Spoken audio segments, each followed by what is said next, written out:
Ooh.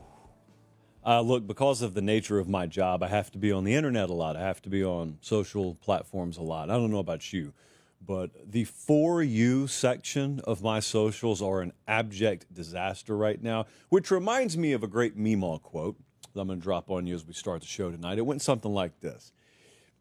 If I can't trust your opinion on the playoff, I'm certainly not interested in your opinion on geopolitical issues.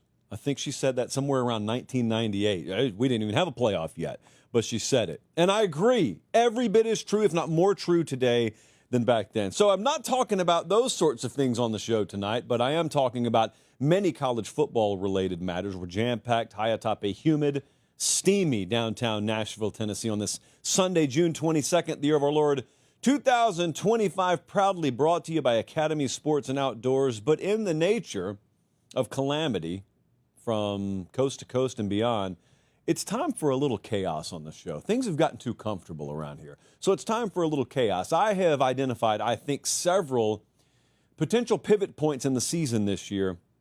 You know, things that everyone thinks will go one way, but if they go the other way, and they may very well go the other way, it could spell disaster for your team. It could spell disaster for a conference and everywhere in between. So I've got that. I've got bold predictions. I've got big questions.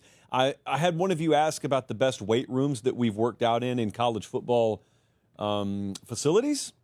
And it's going to be a big upset. The winner is like a 4-touchdown underdog in this competition. But I'm going to tell you my favorite weight room that I've worked out in, and it's been pretty much all of them, most of them at the very least. It's going to be an interesting twist. I'm not doing it to gain style points, or I'm not doing it to curry favor. I'm going to be dead honest with you. It's not one that you would expect.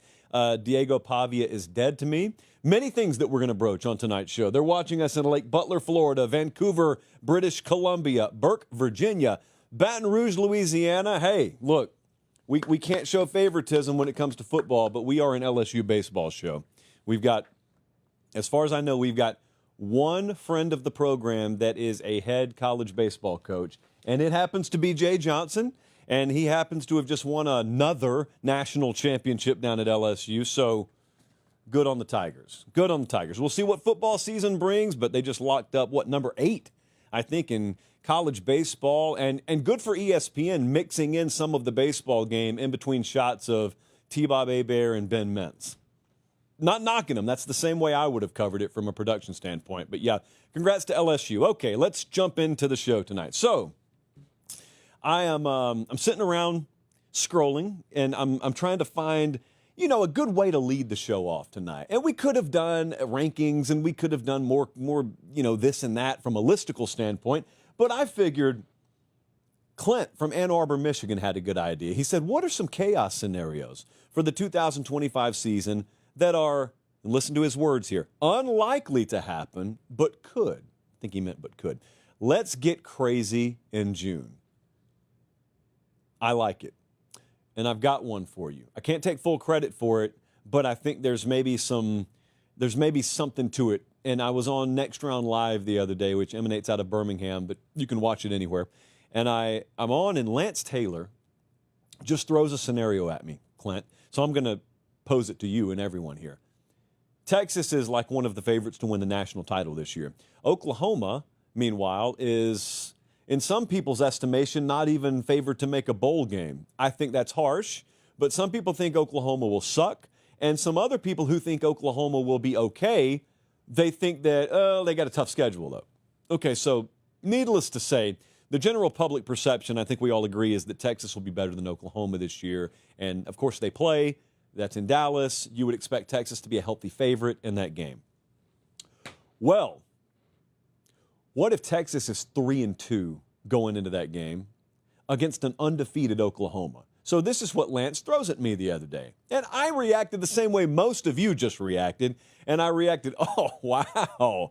Okay, well, that'll get some clicks. That'll raise the antennae, plural of antenna. But then he lays it out to me. He didn't even laugh. He didn't smile. He said, no, I'm serious. I think this is going to happen. So I pull out the stats and info packet here. And you know what? Not that it's likely to happen, as Clint said, but OU, I think highly of them. I've got them in my preseason top 10 from a rankings standpoint. But I got Texas up there as well. Texas, 82nd in returning production. Oklahoma, top 10. So, yeah, it's going to be a more experienced team. Of course, the sarcastic trade-off there is, well, if you were bad last year, do you really want to return a lot of production? Case by case, yes, you do. So I like a lot of the production that OU does return. But let's just think this through for a second. I don't expect you to have all these schedules memorized, but I don't either. That's why I got the paper in front of me. It's not absolutely crazy to think Texas could be a 2-loss team when they go into the Red River Shootout, known by no other name on this show. Texas plays Ohio State in week 1, okay? They are a 3.5-point dog in that game. They also play at Florida a few weeks later.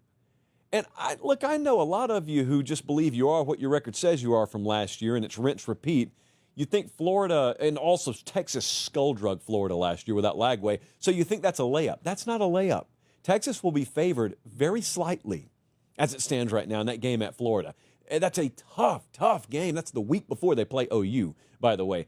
Yeah, Texas could lose both of those. They could certainly win both of those. But look on the Oklahoma side. Bradley, show me Oklahoma's schedule right quick.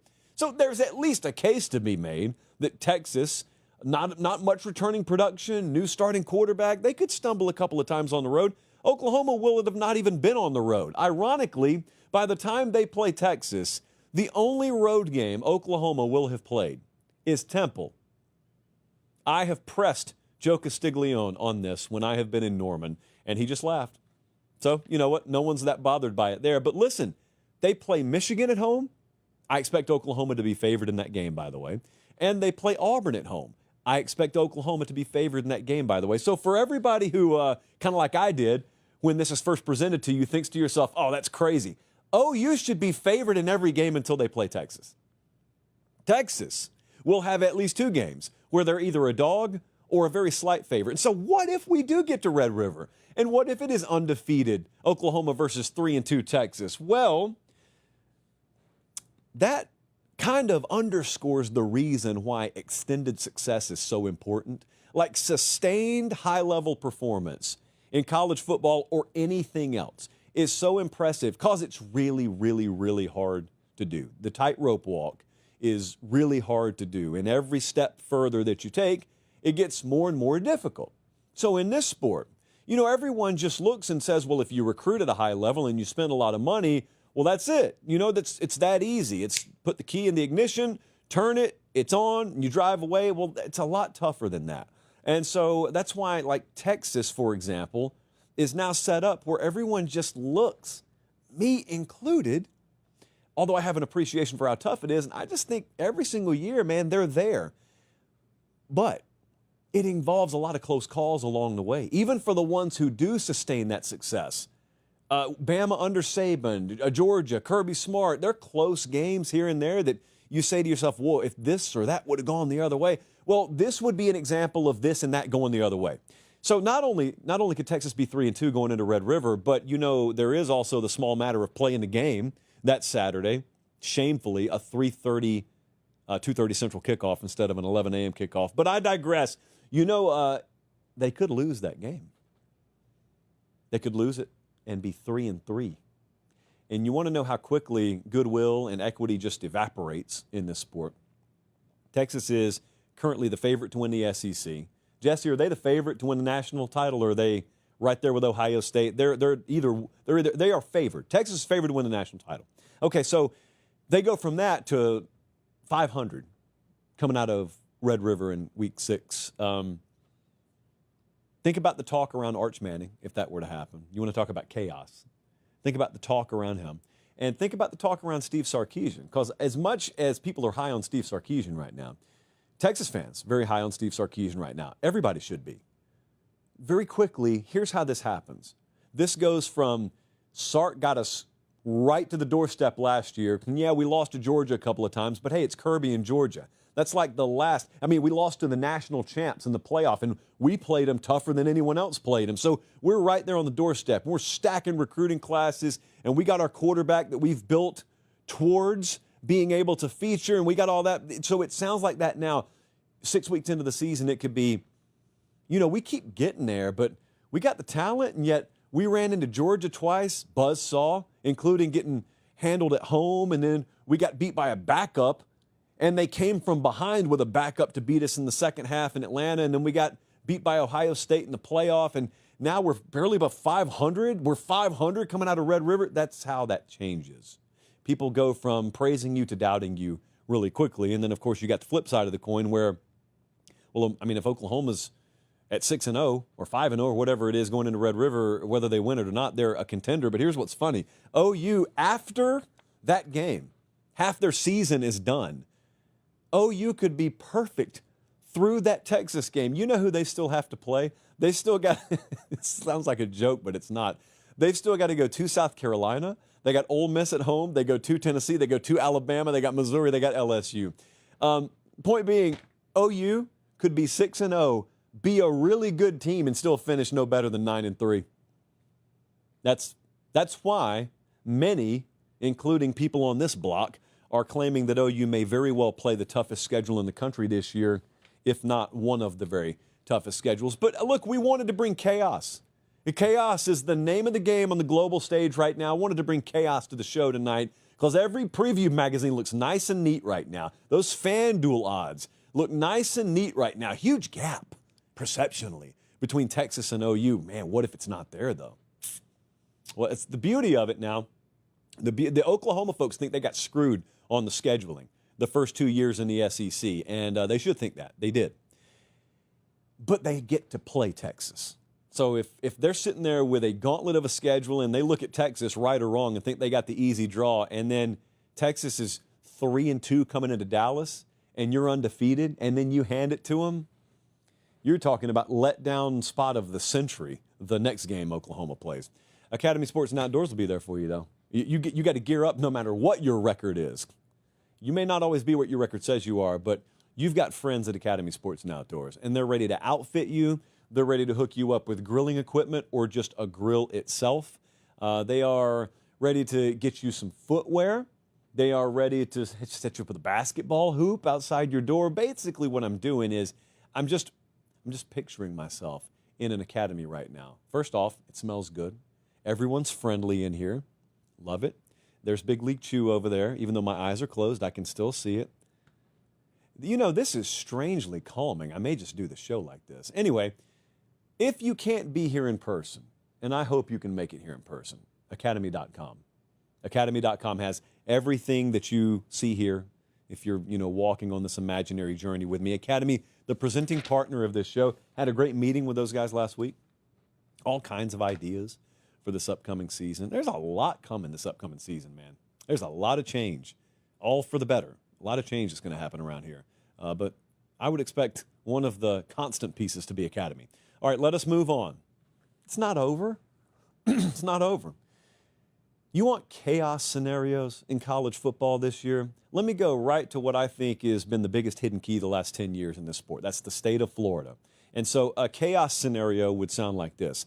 What if Miami, Florida State, and Florida all finish below expectation level this year? I have told you many, many, many times on this show that although the landscape has changed with NIL/portal, the state of Florida has been the most important sort of fulcrum, if you will, in college football, because what I've watched nobody really put a death grip on the state from a talent acquisition standpoint, because none of those teams have won consistently enough. And because of that, a lot of the in-state talent has left. So whether it's Ohio State winning a title or Georgia winning a title or Bama winning a title, the rosters are littered with players from the state of Florida. That Bama team, the 2020 team, I think their entire defensive backfield was from the state of Florida. So my observation has been if anyone could get their act together down there, or, God forbid, 2 or 3 of them at the same time, and keep a lion's share of the in-state talent at home, not only does it boost them, but think about what it does. You just take 1 or 2 elite players off of those other rosters. What happens? Well, anyway, in the aforementioned chaos scenario this year, we've got all 3 finishing below expectation level. So the first thing I think about at Florida State is if Florida State's below expectation level, is Norvell gone? And I would think the answer would be yes. Now, mind you, this is not some prediction or a wish. It's just in the interest of the glass half-empty possibilities out there. I would think that would happen, and I would also think, is it the kind of season where it falls apart late? Or is it the kind of season where in week one, they play Bama to start the season. So did they get blown out in week one? And the entire rest of the season kind of feel dead on arrival? Or did they play competitively in week one, but then, falter down the stretch? They play Clemson, Vatech, NC State, and Florida to finish the season. 3 of those 4 are on the road. So either way, if they finish below expectation level, I've got to think there are changes at the head coaching position down there. Now, at Florida, it's a little bit different because Napier got rid of a lot of the hot seat talk at the end of last year because they won. And there's a lot of hype around the team. Of course, they got a tough schedule. I think they've got the toughest in the country this year, right there, them in Oklahoma. But if Florida finishes below expectation level, well, that could mean they won 7 games. Their over-under win total 7.5. So Florida could go 7-5. And I got to know a few things. Did they lose a bunch of close games? Was there injury to Lagway at any point in the year, kind of like there was last year? Did schedule/injury luck play a predominant role in it, or did they just play poorly? Did they get blown out several times? I would need to know that. Now, if Florida's sitting there 4-8, then the bottom fell out, and then that's a whole different ballgame. But I'm not quite as sure about what the after effects would be with Florida as I am with Florida State. And then with Miami, look, if Miami finishes below expectation, or I can't say the word, expectation level tonight, if they finish below expectation level, I don't know, the conversation sounds the same as it would at Florida State, only because there's way more leash for Mario at Miami, rightfully so, than there is to this point with Mike Norvell at Florida State. But here would be the facts. The facts would be that's 4 years in the can and no appearance in the ACC championship game and no appearance in the playoff. If Miami finishes below expectation level, I would say that's probably finishing 8 wins or less. I would assume in this scenario the whole Carson Beck experiment didn't play out, and that would underscore a lot of the criticism that people would have there, and that is we didn't have any of our homegrown guys ready to step up. That's the entire reason we had to go get Carson Beck. That would be what a lot of the talk was. If the guys that you went and got out of the portal, say at the receiver position, didn't pan out, a lot of the criticism would be, well, why didn't we have guys just in the pipeline ready to go? Now, I don't think it would be hot seat talk at all. So it would be way different than Florida State. But here would be the point.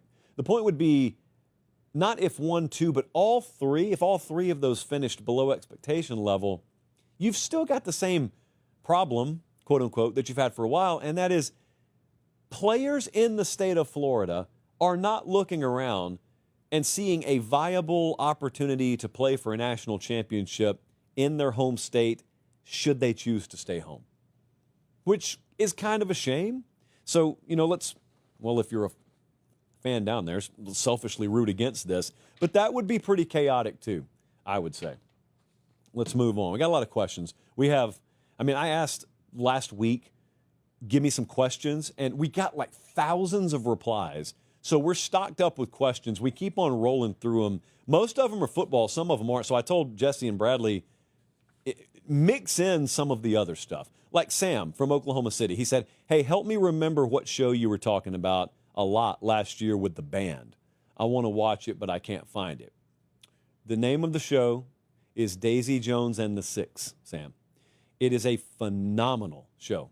I could not recommend it strongly enough. It is on Amazon Prime. It's a really, really good series. I really, really hope there's a season 2. The way it ends, not to spoil anything, would lead you to believe there wouldn't be a season 2. But then again, if you're familiar with the story of Fleetwood Mac, which this show takes a lot from, Fleetwood Mac did some of their best work beyond 1997. So, their live work was probably at its best beyond 1997 when they had the reunion. Anyway, I've got storyline ideas for the people who write this show, but forget about that. Daisy Jones and the Six. If you guys are out there looking for a new show, I'm telling you, I cannot recommend that one strongly enough. There's nothing in the title that gives away what the show's about. Because I thought it sounded, I didn't actually know what to expect just from hearing the title. But man, if you love music at all, but especially if you're fascinated by like the era of the 70s, 80s, bands and the music industry and what it was like. And I'm a big Fleetwood Mac fan. So like a lot of the Fleetwood Mac storylines are sort of woven into this fictitious band. Not to mention,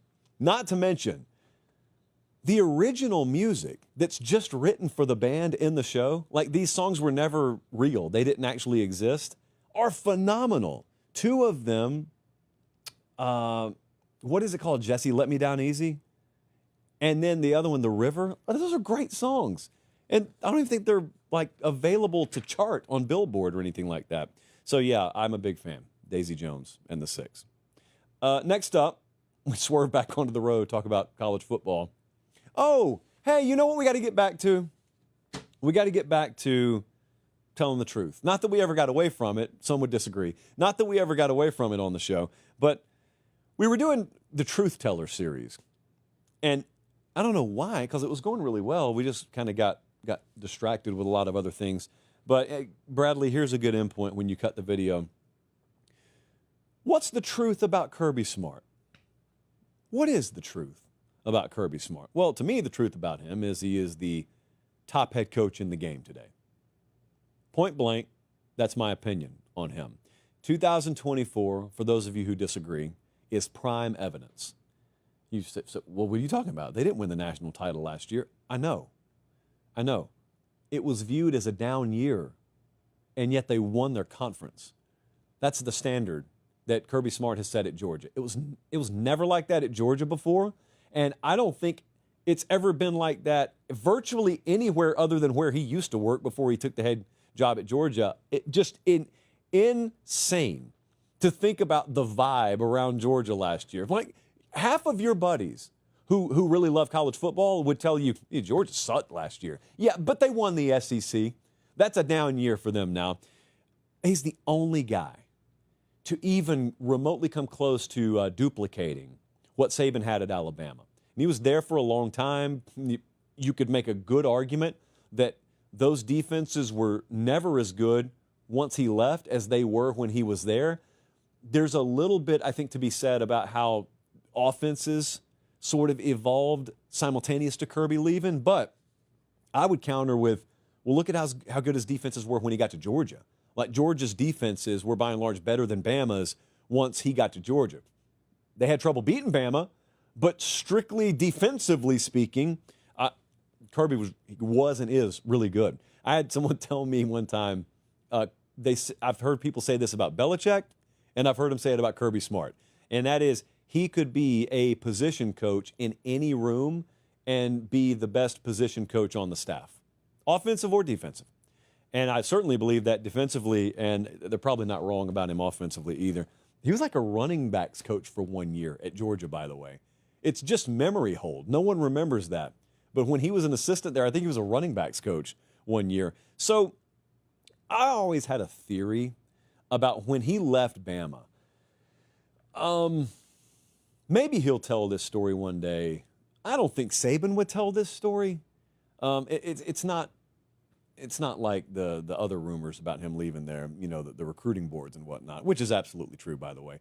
But it's not that. It's the fact that I'm a believer Nick Saban never worried about any of his other assistants leaving and ever being able to match what he did at Alabama. Because Saban knew how hard it was to do what he did at Alabama and how perfect the machine has to be built in all aspects. And so he looked around and said, it doesn't even matter if any of these guys are clones of me. They're never going to go anywhere and get it set up the way I got it here. However, I do believe he always thought deep down, if there's anyone who's close to being like me, it's Kirby. And then if he were to ever look out across the horizon and see programs that if the right guy landed at the right time, it could match Alabama, Georgia was one of them. So Kirby takes Georgia, and I always believed Saban looked at it as not being threatened per se, but there was a little bit of an uh-oh factor there, and he was right to feel that way. Now, he still rattled off a 5-1 record against him, but I think it's a huge testament that that was the only one out of all these assistants Saban lost. Still up in the air on Sark, but out of all those other assistants that Saban lost, all of them got head coaching jobs. Kirby was the only one where you even came close to looking and saying, man, he's built Alabama. He's built a replica of Alabama. But that's not the big takeaway to me, and it's not the time, for history to tell this story. But the big story, like the first thing I think about when I think of Kirby Smart is it's tough to properly state the impact he's had on Georgia if you're not from the state of Georgia. Everybody knows he's won a lot. Everybody knows he's won conference titles, a couple of national titles, but you got to understand, I grew up in Georgia and I watched for a long time. Georgia was bad for a little part of my childhood, and then they got pretty good. And then at any given point, they may have been the best team in the league under Mark Richt, but there was this feeling. It was the same way with the Atlanta Braves versus the likes of maybe the New York Yankees. They were good enough, but there was not a willingness to go over the cliff. There was not like a rabid willingness, just cut your head off to get ahead, the way that the northern teams played in baseball or the way maybe some other teams were playing in college football. But Georgia folks didn't know any better. Georgia folks kind of never had the scale of greatness in their past against which to measure their present self. They won a title with Vince Dooley in the early 80s. Many of them either weren't around or had long forgotten that era. The sport had changed entirely. So, you didn't have greatness in your recent past to measure yourself against. So all you had to go on was, hey, we got Mark Richt. We're winning a lot of games. Let's go bark in some folks' faces. We're great. But they weren't great. And then Urban Meyer came into Florida, and Urban was great for a short period of time, and Florida was, and they won championships. And then Saban came to Alabama, and that was a prolonged period of greatness versus the very good that was in Athens. And so I think the big takeaway was when Kirby got that job, not only did he take the job and not only did he eventually start winning, but before he did that, he convinced Georgia that good enough was not enough. And that will pay dividends long after he's gone from there, because he showed them that there were rungs above them on the ladder that they had never thought to try and reach. And not only did he do that, he had the gravitas, he had the name recognition and the reputation at that point to be able to walk in and say, you're not what you can be. I'm the right guy to get you there, and here's what I need. And unlike his predecessor, he got yeses when Mark Richt had gotten no's, or maybe Richt hadn't even known to ask for certain things. And so not only did Kirby build the machine, he got the pieces that it took to build the machine. And then he did that. And that impact matters because once he leaves, that could be next year or next decade, but whenever he leaves behind a program that is much, much more equipped to be a turnkey winner no matter who's there than it was prior to his arrival.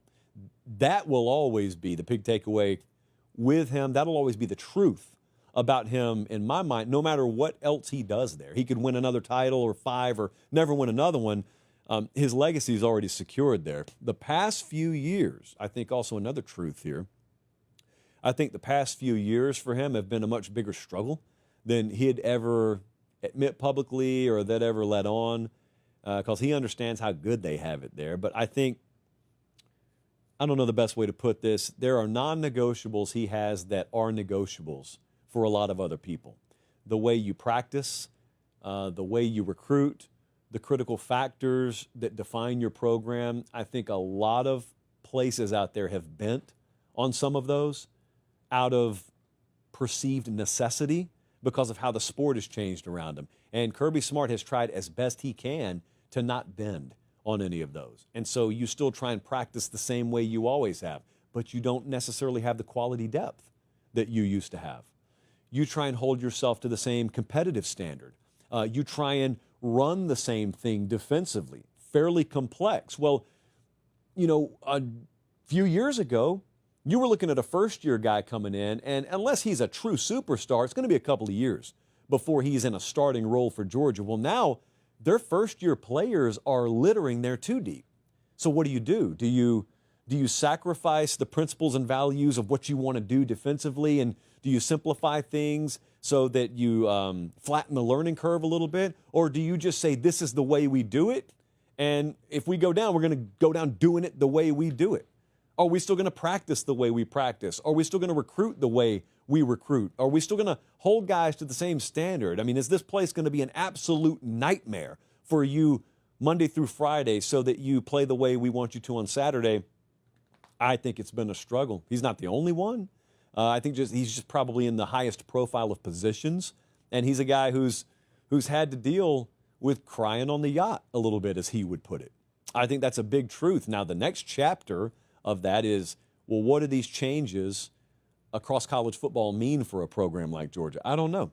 But I kind of along those lines, this is nothing I haven't told him privately, so I'll say it publicly. I strongly think Kirby Smart's voice is one that we need to hear a whole lot more of.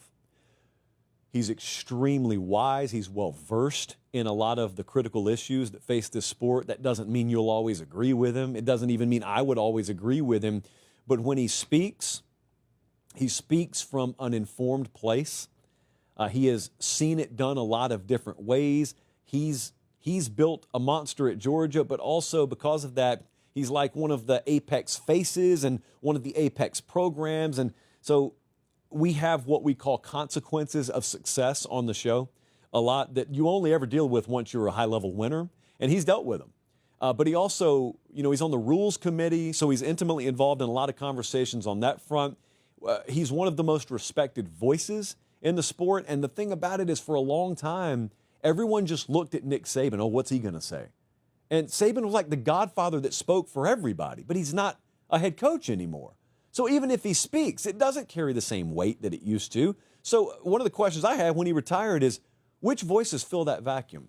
Frankly, I think a lot of guys have been very hesitant to accept that role. And it's not in their contract that they're required to, but I do view it as their responsibility to grab some of that rope. Because here's what happens. In the absence of people like Kirby Smart speaking up for the sport, clowns speak up instead.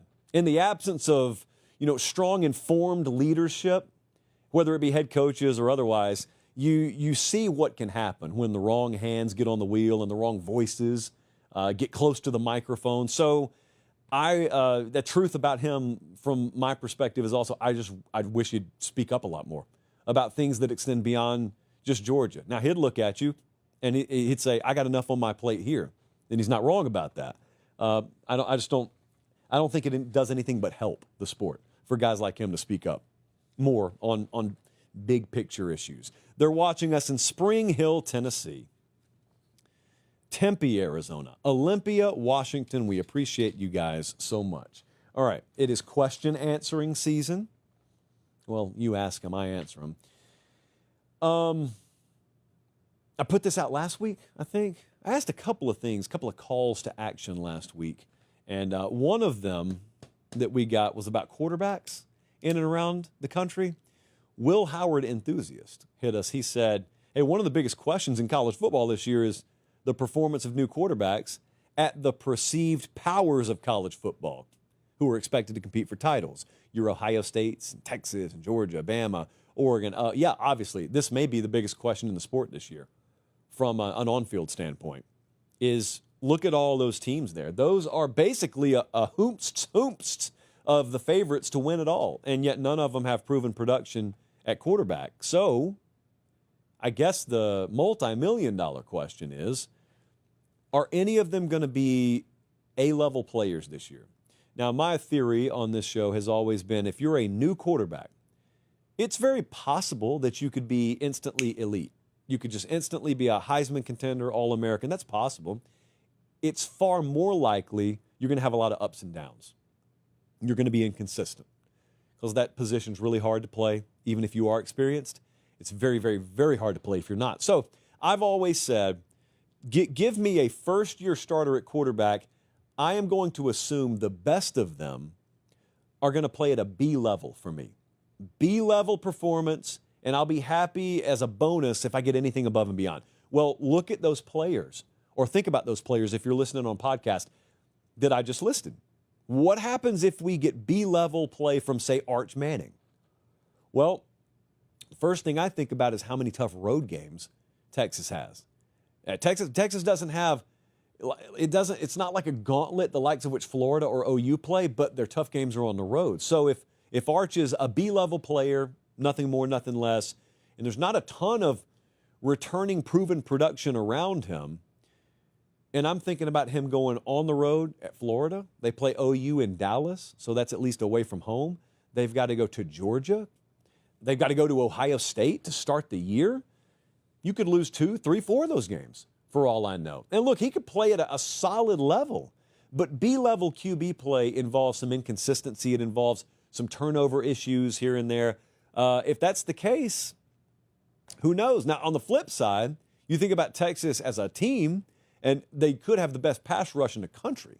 So, like, there are a lot of game script scenarios in my mind where, that pass rush puts Texas in a position where, or maybe Arch puts Texas in a position where they're scoring early. Texas first quarters are so important this year because if they can grab early leads, force the other dude to have to throw a lot, and that pass rush gets to tee off like it can, way different season.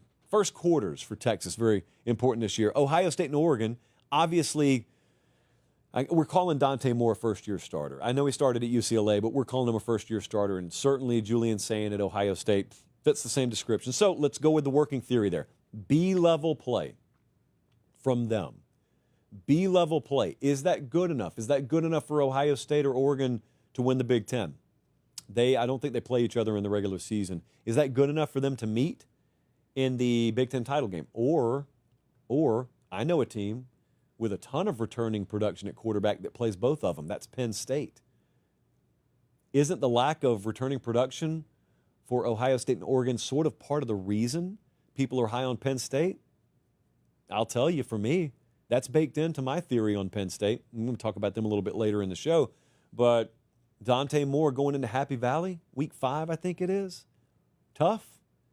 Penn State, we had a bold prediction on the show the other night. What if Penn State rushes for 200 against Ohio State? Well, if they do that and Julian Sayin goes off, it probably still equals an Ohio State win.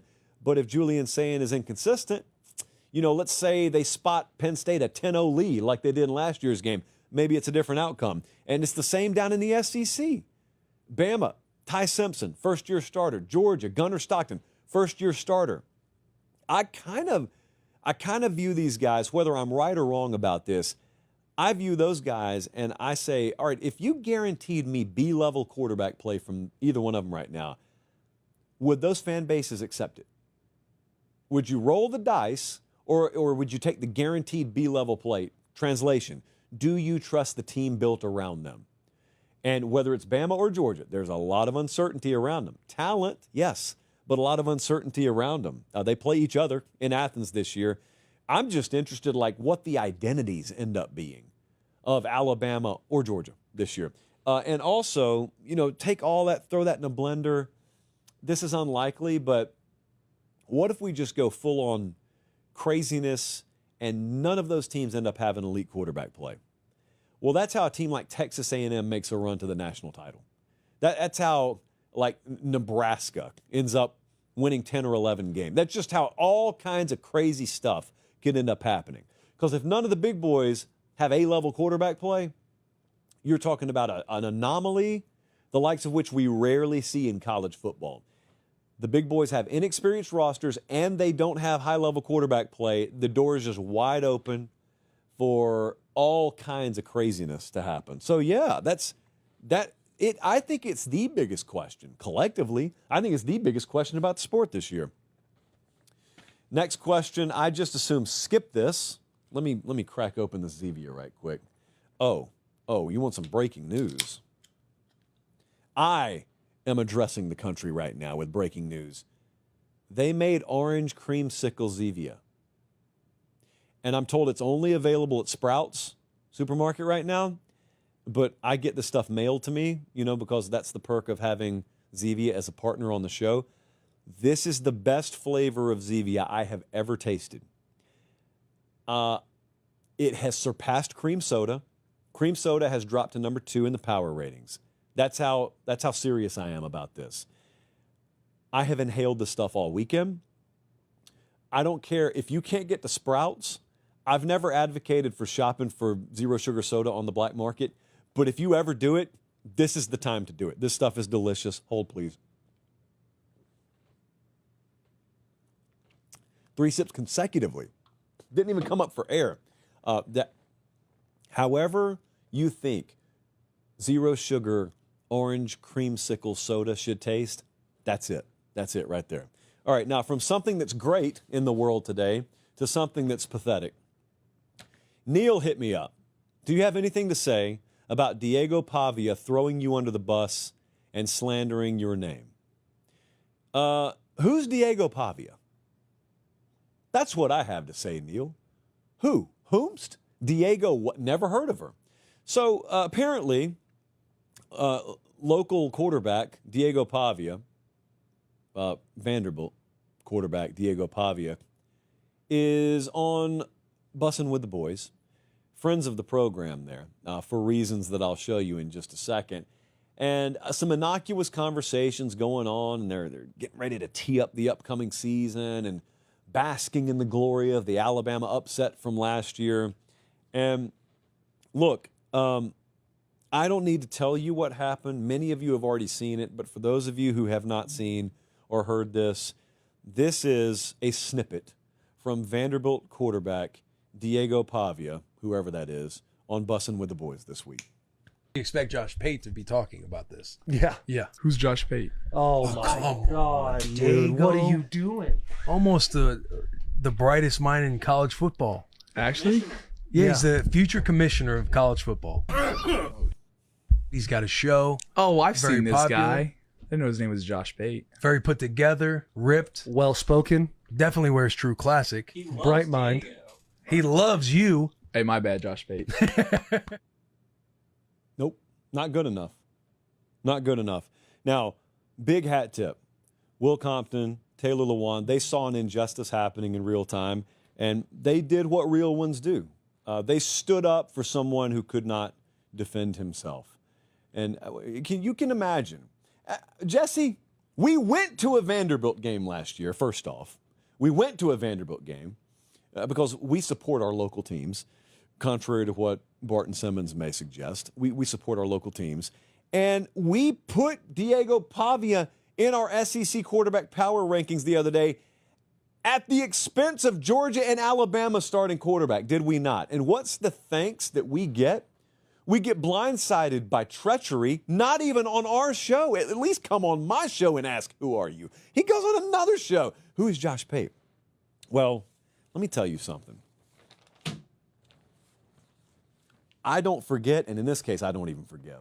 But I do appreciate our friends down there. The boys on the bus, they at least held up their end of the social contract.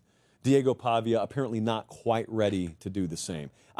What kind of program is Clark Lee running when his players are not exposing themselves to the noise outside the program? What kind of operation are they running down there? That's just, the NCAA needs to be on that. That's what they need to be on. Take time out from Ann Arbor.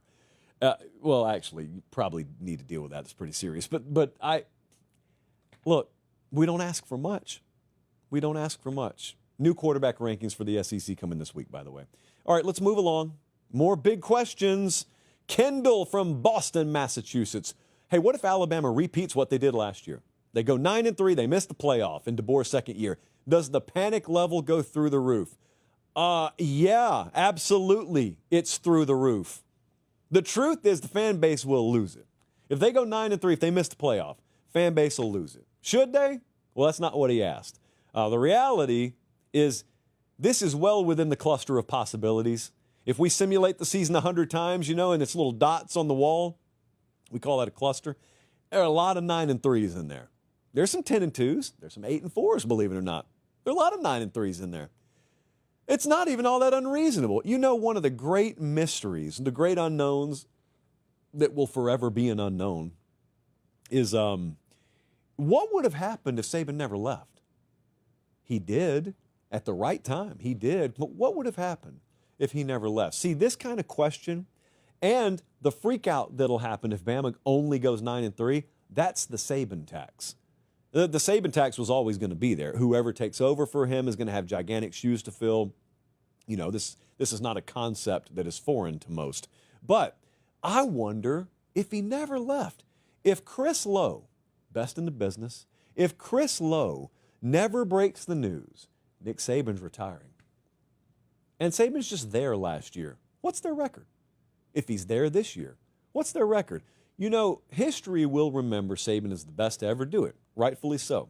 And they'll remember that he was dominant, number one program or number 1A program right up until the end. In fact, his final game was in the college football playoff. You know, Bama never fell off, which is true. But Bama did come back down to earth in the latter stages of Saban's tenure. They were a heavily penalized team, but also they played a ton of close games. And the reason I'm mentioning that is not to take anything away from Nick Saban. My point is, how do we know if Saban was still there, he wouldn't have gone 9-3 last year too? How do we know if he wasn't there that he may not go 9-3 this year too? And I want to take you back to 2023 because they had a bunch of close games then. They lost to Texas. They had probably the worst game I've ever seen them play under him against South Florida. Ended up winning 17-3. They beat A&M by 6. They beat Arkansas by 3. They needed the 4th and 31 miracle to win the Iron Bowl. They were the equivalent of a 3 or 4 loss team in terms of 100-game simulation that year. So it's not crazy, and yet Nick Saban's won half a dozen national titles at Alabama. So he had all the equity built up in the world. Kalen DeBoer's brand new. He has no equity built up. And so if he goes 9-3 2 years in a row, it's an existential crisis. And mark my words, it will be. I'm not even fighting that. Okay, it's a losing battle. If he goes 9-3 again, Wayne from Wetumpka, he's at the door. He wants answers. Greg Byrne, what are you going to do? And Greg Byrne's like, huh? He said, yeah, who are you going to go hire? Well, for what? A new football coach. Yes, that would be the tenor. That would be the tone in the state of Alabama. Now, what it would do also is it would kill the aura of Alabama football. Like right now, it is reasonable to say Saban's gone, Kalen DeBoer's here. Yeah, they missed the playoff last year, but man, there's still something that is extra special about that script A. It's a different vibe when they walk in your building. It's a different vibe when coaches walk in my high school and they got that logo on the polo here. That still exists. If they miss the playoff a second straight year, it's not that Bama's a poverty program, but that aura is probably gone, and they're just another of the really good programs out there. That's how quick I think that can happen. So what I'm looking at with them is all the indicators are there pointing up. They're recruiting very well. They have got an extremely good staff, and they got the quarterback of the future in Keelan Russell. So if they go 9-3 this year, it would be a crisis for a lot of people. I wouldn't look at it that way, but I mean, I'm not necessarily prone to thinking that way. What I was most worried about, for their sake, when Saban left, before we ever knew who was going to take over for him, was, is recruiting going to fall off a cliff? Is everybody going to leave? Is the staff that replaces Saban and his staff going to be half what they were? Well, a lot of those concerns are more than erased. The opposite's true. They're still getting really good players. They're still a really good portal destination. But more importantly, dude, that staff's really good coaching staff. So the results should work downstream of that, is my point. So I'm not really worried about them. In fact, I think Bama will be a playoff team this year. But if they're not, if they're 9-3, then yeah, I don't know how else to put it. It will be perceived as a crisis, even if it's not. Several quick trips across the state of Alabama, including, I believe, 2 of them in Tuscaloosa. There's one on McFarland. There's one a little ways down the interstate there. I have stopped at both, personally. I don't play favorites. Either one of them will do. When we're storm chasing down in that part of the country, I tend to leave the vehicle that we're not chasing in at one of those quick trips, because no quick trip has ever been hit by a tornado. It's a fact that I just made up. But Quick Trip, I'll tell you, they are the place to go beyond storm chasing. Just if you need gas, good old-fashioned topping off of one's tank, they'll do that for you. But also emotionally, they could top off the tank. You need some cold brew, they got it on tap, literally. But, I mean, any kind of cuisine that you could put on a roller grill, you can find it there. And they're the exclusive fuel provider of our tour. So I keep saying this every show we do. I keep saying we need to replay the commitment video from last year, because we got probably, like, our numbers say hundreds of thousands of new viewers from this time last year. So we probably need to play that for you. Not tonight, but I will soon. Let's move along. A lot of good questions, a lot of suspense, a lot of mystery and intrigue in the show tonight. So why not continue? I asked you what your biggest questions in college football this year were. Phil says, well, how good will Penn State really be? So I went to producer Jesse, and I said, all right, what is success for y'all this year? Last year, you went to the Big Ten title. You went to the playoff. You won 2 games in the playoff. You got to the semifinals. So what is success this year? And this is official from producer Jesse. He says they have to win a big game in the regular season. So that's Oregon at home. That's Ohio State on the road. They need to win one of those. And they need to win either the Big Ten title or they need to win the whole thing. Now, I asked Jesse, all right, what happens if you beat Oregon at home, but you lose to Ohio State? You win the Big Ten title, so kind of like Oregon did last year, but you get smoked in the first game you play in the playoff. And he dismissed it. He doesn't think that's going to happen. So, look, I really believe in this team. I believe in Penn State. It's sort of one of those, if it doesn't happen now, when is it ever going to happen? I'm talking about winning a national title. Like, I'm talking about competing for the Big Ten and competing for a national championship. That's my expectation for them this year. I've got dependability at the quarterback position. You notice when you say that, people say, Drew Aller's not elite. Hey, what if he's not? What if he just plays solid and dependably? What if he does that? And they got those tailbacks, 2,000-yard caliber tailbacks. They got a really good offensive line. I think they made some pivotal moves at the wide receiver position in the portal. Went and got Jim Knowles as their DC. That should be a top 10, 15 caliber defensive unit. Honestly, the profile of that team may be a little bit more offensively slanted than people expect. Wouldn't surprise me, but they don't even have to rev their engine until week 5. Like, their schedule, if you're worried that all of the preseason hype will go to their head, it doesn't matter. It doesn't matter because their first losable game is September 27th against Oregon at home. Not at noon, by the way. That is a primetime kickoff. So our wish has finally become a reality. But they're playing Nevada, FIU, and Villanova. Then a bye before they play Oregon. I mean, it's an Ohio State vibe. This last year, Ohio State had the vibe of we're all in on 2024. And that didn't mean they were going to, disappear as a program beyond that. But, I mean, I remember being up at Ohio State sitting in Mark Pantoni's office, and he said, it is 2024. We're all in on it. And they won the national title. But what if they didn't? I mean, how draining does that feel? Well, Penn State even more so. Because I don't know that I can just blindly count on Penn State to reload like I can sort of count on Ohio State to. So this is really, really, really all in. We're all in on 2025. It'll just... Here's the thing. Okay, so it's very weird. You got to be a college football fan to understand this. There were a lot of doubters.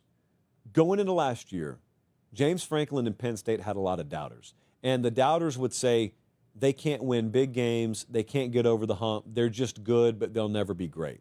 And so you would look at that and you would say, wait, but then they went to the Big Ten title game and they made it all the way to the semifinals of the playoffs. So clearly that silenced the doubters, right? It did not at all. The doubters still have every bit of ammo that they used to have because they would look at that and say, okay, yeah, but our critiques were that you can't win the big games and you can't get over the hump.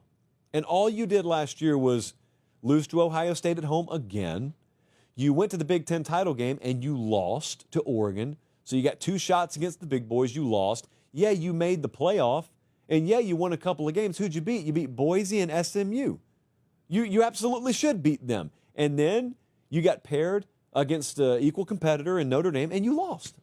So you didn't do anything last year that you have been criticized of not being able to do before. That's what a hater, that's what a doubter would say. There is merit to it, by the way.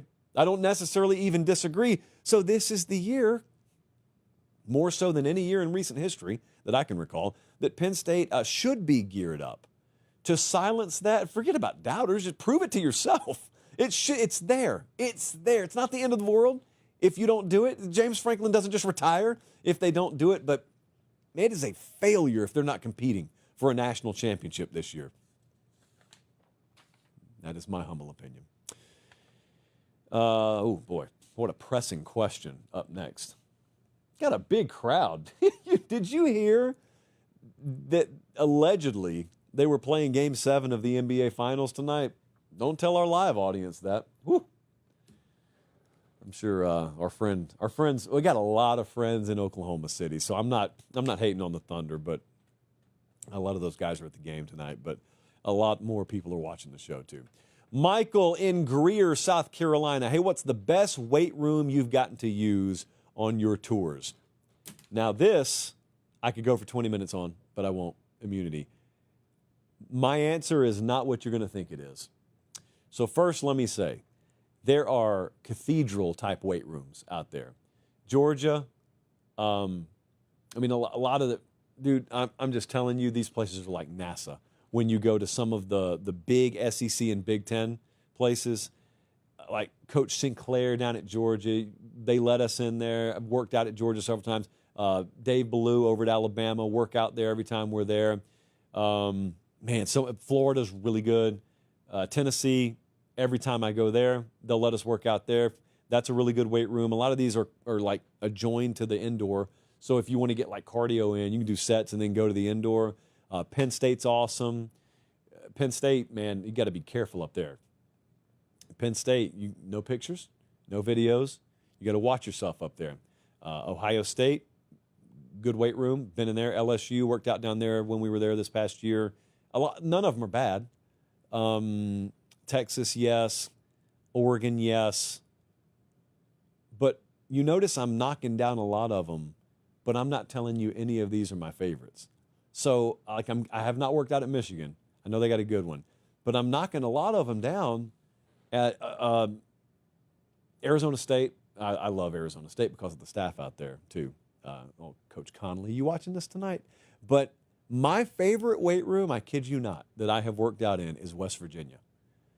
West Virginia does not have the biggest per like square footage space in the country by any stretch of the imagination. West Virginia's weight room, if you can work out in there by yourself like I got to, has more equipment than any other program I've ever seen. They have got equipment from all eras stacked in there. They got equipment, they got machines I've never seen anywhere else. Now, a lot of them you need to be an offensive lineman to fully take advantage of. But West Virginia, when I went up there a few months ago and I got to work out there, ended up being my favorite weight room I've ever worked out in. Now, was not in there for team workouts. I would imagine it gets very cramped in there for team workouts. So that's not my problem, though, because I got to work out in there alone. So working out in there alone, it was great, man. I couldn't believe it. I could not believe it. I love being on the road in the spring because you get one-on-one time with coaches and staffs and stuff, but you get to use the weight room. But also, you can just go you can go run stadium steps, and there's nobody there. There's nobody in there. You're so used to those places being packed, and you're watching it on TV or you're there in person, and it's deafening. But there's a little something to be said about being there when you can just hear the birds chirping in the spring, a little breeze blowing through the concourse. You could hear it. It's like sitting on your back porch in the late afternoon, except it's a football stadium. And hardly anyone gets that vantage point. We get it. But yeah, West Virginia, of all places, West Virginia's weight room has been my favorite out of all the ones we've been to. Never would have seen it coming in a million years. Now, what are the Mountaineers' odds to win the Big 12? Not great, but if you believe in them, you can go bet that at FanDuel right now, exclusive odds provider of the show. After tonight's show, I've got some prop bet opportunities that I want to throw FanDuel's way. Yeah, they're Vanderbilt related. It's personal. It is personal right now. But whether you're interested in that or not, there are a lot of teams we've talked about on the show tonight. A lot of playoff contenders we've talked about on the show tonight. But see, you could be listening and you could say, I don't think that team's even going to make the playoff. You're in luck because you can go to FanDuel right now and bet them to miss the playoff.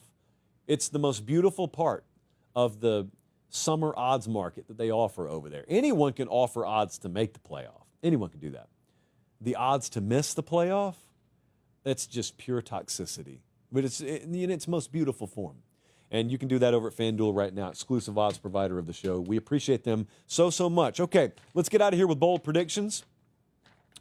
Bold predictions. What do you believe that you're willing to put your name behind? You'll let me read these predictions on the show, and if it goes wrong, you're willing to suffer the utter humiliation? Well, let's check in Athens, Georgia. Average Georgia fan predicts that Georgia goes through the entire regular season. They win every home game, which would make them 39 straight at home if they win all their home games this year. Trivia, quick paper popper trivia question. What was Georgia's last home loss? Quick Trip logo there in the background if you're watching on YouTube. That would be South Carolina in an overtime win against Georgia in 2019. They haven't lost a home game in the post-COVID era. So they've been pretty good. Now, the good news is they have Marshall, Austin Peay, and Charlotte at home this year. The bad news, or the less good news, is they do also play Ole Miss and Alabama and Texas. And you can put Kentucky wherever you want. Georgia barely beat Kentucky last year, so let's not overlook them. I think this is a 9. Georgia's got a tough home slate this year. It's a great year to be a home season ticket holder at Georgia, but I'm going to make that one a 9. I think the odds are far greater than not that they drop at least one of those games. Next up, this one's really bold. Thomas from Chicago said, Michigan and USC make the playoff. Texas and Ohio State miss the playoff. So just right off the bat, if you're betting Texas and Ohio State to miss the playoff entirely, you're betting the number 1 and number 2 odds teams in FanDuel's national title odds to just miss entirely. That's already really bold. Texas is minus 300 to make it. Ohio State's minus 325 to make it. Now, on the other side, you're saying Michigan and USC are going to make it. Michigan's plus 210. USC is plus 570 to make the playoff. Texas and Ohio State do play each other in week 1, but Michigan and USC play each other. So one of them's guaranteed to lose that game, obviously. Michigan also has to go to OU in out-of-conference play. USC plays Notre Dame on the road in out-of-conference play. You cannot parlay these at FanDuel right now, but if you did, our odds are roughly that a $100 bet would return about $24,000. So that's a 9.75 on the boldness scale. Next up, let's head to the Big 12, where I'm told we never go on this show, by the way. Shame on us. Big 12. When's the last time we talked about them other than every show? Jace says TCU takes down Texas Tech in the Big 12 championship game.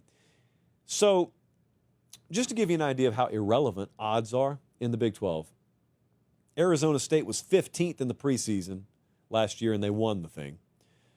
Having said that, I think that's evidence of how unpredictable the Big 12 is. Not only are you picking the champ, you're picking the exact matchup. That's a 9.5 to me. Texas Tech has the second best odds to win this league. TCU has the 6th best odds to win this league. TCU also, we think, plays the toughest strength of schedule in the conference this year. So we're going to make that one a solid 9.5, and I'll tell you another 9.5. To wrap the show up here, it's color-coded too. These are always really, really good. It's color-coded. James says that 5 or more orange teams make the college football playoff. Now, there was heavy debate, James, in the control room about whether Boise is an orange team, and I say no. And there was debate about whether Auburn is an orange team or Miami. I say no. Auburn is a predominantly blue team. Miami's green. Boise's blue. So no, I'm not counting those.